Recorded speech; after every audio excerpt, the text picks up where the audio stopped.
আসসালামু আলাইকুম। আপনাদের সবাইকে আবারও আমন্ত্রণ জানাচ্ছি আমাদের আজকের এপিসোডে। আশা করছি যে যেখানেই আছেন সুস্থ আছেন এবং ভালো আছেন। আমিও আলহামদুলিল্লাহ আল্লাহ পাকের রহমতে খুব ভালো আছি। আমার আজকের আয়োজনে থাকছে 1 পাউন্ড ওজনের একটি ভ্যানিলা কেকের রেসিপি। এই কেকটির বেস থেকে শুরু করে ডেকোরেশন করা এবং ক্রিম তৈরি করা পুরোটাই আমি ভিডিওতে দেখানোর চেষ্টা করেছি। আশা করছি সবার খুব ভালো লাগবে।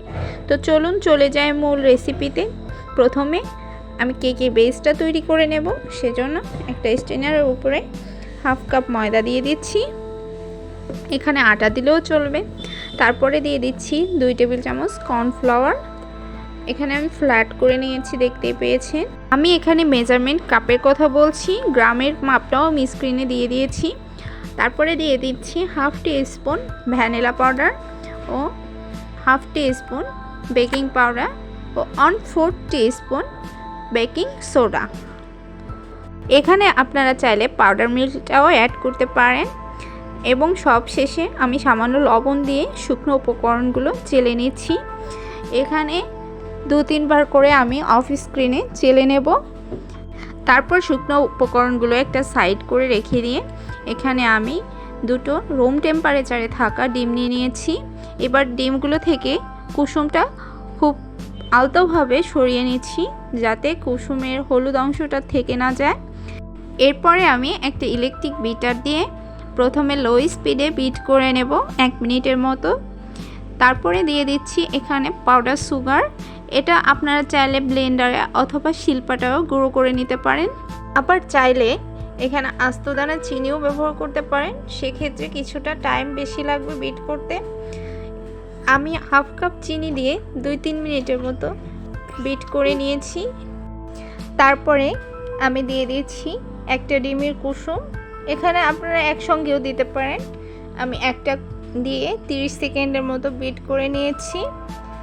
তারপরে আর একটা কুসুম দিয়ে দিচ্ছি, এটাও আমি বিট করে নিয়েছি 30 সেকেন্ডের মতো। টোটাল আমি 1 মিনিটের মতো কুসুমটা দেওয়ার পরে বিট করেছি। এবার এ পর্যায়ে আমি দিয়ে দিচ্ছি রান্নার রেগুলার সয়াবিন অয়েল। এখানে আমি 2 টেবিল চামচ পরিমাণ তেল দিচ্ছি। তারপরে লো স্পিডে বিট করে নিয়েছি অনলি 15 থেকে 20 সেকেন্ডের মতো। এর বেশি বিট করা যাবে না, তাহলে ডিমের ম্যারাংটা নষ্ট হয়ে যাবে। তারপরে বিটারে একটা কাটা আমি সরিয়ে নিয়েছি এবং শুকনো উপকরণগুলো আবারও চেলে ডিমের ম্যারাঙের সাথে দিয়ে দিচ্ছি। এখানে একবারে দেওয়া যাবে না, 2-3 বার করে দিতে হবে। আমি এবার ফোল্ডিং মেথডে দেখুন এক সাইড থেকে আরেক সাইডে আলতো হাতে মিশিয়ে নিচ্ছি। তারপরে এই পর্যায়ে দিয়ে দিচ্ছি 1 টেবিল চামচ পরিমাণে রুম টেম্পারেচারে থাকা লিকুইড দুধ। তারপর আবারও শুকনো উপকরণ দিয়ে দিচ্ছি। এবার আমি আরও 1 টেবিল চামচ পরিমাণে লিকুইড দুধ দিয়ে দিচ্ছি এবং দিয়ে দিচ্ছি 1/2 টিস্পুন হোয়াইট ভিনেগার। এই ভিনেগারটা দেওয়ার কারণে কেকটা বেক হওয়ার পরে আর চুপসে যাবে না। এবার আমি আবারও আলতো হাতে মিশিয়ে নিচ্ছি এবং এ পর্যায়ে দেখতেই পাচ্ছেন আমার কেকের ব্যাটারটা একদম তৈরি। এবার আমি বিটারের কাঁটাটা সরিয়ে নিচ্ছি। আমি এখানে 6 ইঞ্চের একটা রাউন্ড মোল্ড নিয়ে নিয়েছি। তারপরে তাতে অয়েল ব্রাশ করে বেকিং পেপার বিছিয়ে দিয়েছিলাম। এবার কেকের সম্পূর্ণ ব্যাটারটাই আমি মোল্ডে দিয়ে দিচ্ছি। তারপরে একটা কাঠি দিয়ে আমি ওপর নিচ করে এভাবে করে নেড়ে দিচ্ছি যাতে ভেতরে কোথাও ফাঁকা না থেকে যায়। তারপরে জোরে জোরে ট্যাপ করে নিচ্ছি যাতে এয়ার বাবলসগুলো বেরিয়ে আসে। কেকটি আমি চুলায় বেক করব, সেজন্য একটা ফ্রাই প্যানের ভিতরে একটা স্ট্যান্ড দিয়ে 10 মিনিটের জন্য প্রিহিট করে নিয়েছি প্যানটা। এবার কেক মোল্ডটা সেই প্রিহিট করা প্যানে দিয়ে আমি 40 মিনিট বেক করে নিয়েছি। ফিরে আসছি 40 মিনিট পরে। দেখতেই পাচ্ছেন কেকটা বেক হয়ে গেছে। আমি তবুও কাঠি দিয়ে চেক করে নিচ্ছি, সম্পূর্ণ ক্লিন আসছে, তার মানে কেকটা সম্পূর্ণ বেক হয়ে গেছে। এটাকে আমি একটা প্লাস্টিক র্যাপ দিয়ে মুড়িয়ে একটা সাইডে রেখে দিয়েছি ঠান্ডা হওয়ার জন্য। এদিকে আমি ক্রিমটা তৈরি করে নিব, সেজন্য একটা বাটিতে আমি আইস কিউব নিয়ে নিয়েছি এবং অন্য একটা বাটিতে দিয়ে দিচ্ছি ইনস্ট্যান্ট হুইপ ক্রিম।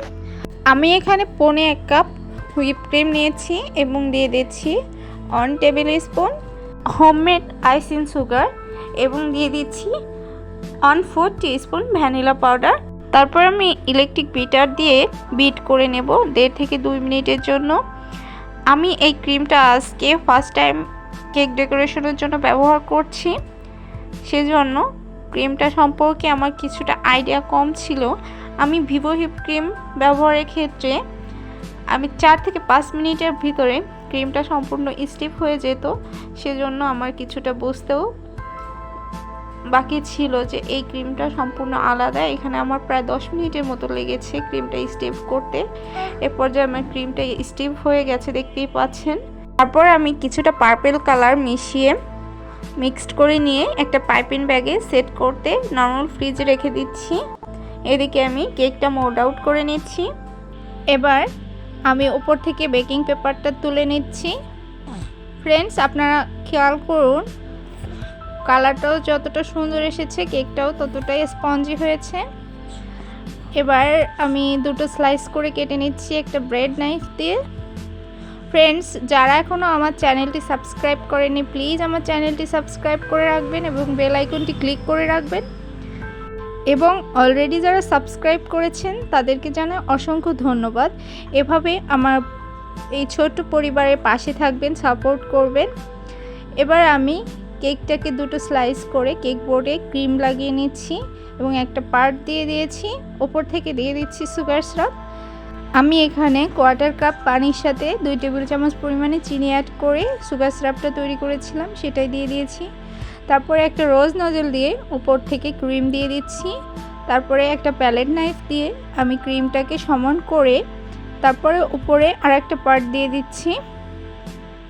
তারপরে এই পার্টেও আমি সুগার সিরাপ দিয়ে দিচ্ছি এবং আবারও রোজ নজল দিয়ে আমি উপরে ক্রিম দিয়ে দিচ্ছি। আমি কেকটিতে ক্রাম কোটিং করব না, একবারে ফিনিশিং দিব, সেজন্য আমি দিয়ে দিয়েছি বেশি করে ক্রিম। এবার সাইডে মোটামুটি ফিনিশিং চলে আসলে আমি সাইডটাতে জিগজ্যাগ স্ক্র্যাপার দিয়ে একটু ডিজাইন করে নিয়েছি এবং উপরটাতে একটা ব্রেড নাইফ দিয়ে ফিনিশিং আনার চেষ্টা করছি। আমি এখানে আজকের কেকটিতে যেহেতু কোনো ক্রাম কোটিং করিনি, তার জন্য কেকে ফিনিশিংটা আনতে একটু প্রবলেম হচ্ছে। এরপর আমি ব্রেড নাইফ দিয়েই একটু উপরটাতে একটু ডিজাইন করার চেষ্টা করছি। যেহেতু আমি ক্রিমের পরিমাণটা খুবই কম ব্যবহার করি, তাই কেকের ফিনিশিংটা আসতে একটু লেট হয়। এভাবে করে আমি ডিজাইনটা করে নিচ্ছি। আপনারা চাইলে উপরটাতে ফ্ল্যাটও রাখতে পারেন, আবার ডিজাইনও করতে পারেন। আমার কেকে প্রচুর ক্রিম দিলে কেকটা খেতে ভালো লাগে না, সেজন্য আমি ক্রিমের পরিমাণটা খুবই কম ব্যবহার করার চেষ্টা করি। এবার ওপরটাতে আমি একটা অনিয়ন নজলের সাহায্যে কিছু ফুল তৈরি করে নিচ্ছি। তারপরে আমি 195 নজলটা দিয়ে আরও কয়েকটি ফুল তৈরি করে নিচ্ছি। আপনারা আপনাদের পছন্দসই ডিজাইন করে নিতে পারেন। আমি আজকে কেকটা পুরোটা কভার করতে চেয়েছিলাম, বাট আমার ক্রিমের পরিমাণটা কম মিক্সিংয়ের জন্য আমি পুরো কেকটা কভার করতে পারিনি। সেজন্য আমি একটা ছোট সাইজের নজেল নিয়ে ভেতরে ড্রপ দিয়ে ভরাট করে দিয়েছি। তারপরে নিচ থেকেও এক ড্রপ দিয়ে এভাবে ডেকোরেশন করে নিয়েছি। উপর থেকে কিছু স্প্রিঙ্কেল ও গোল্ডেন কালারের সুগার বল দিয়ে আমি পুরো কেকটার ডেকোরেশন কমপ্লিট করেছি।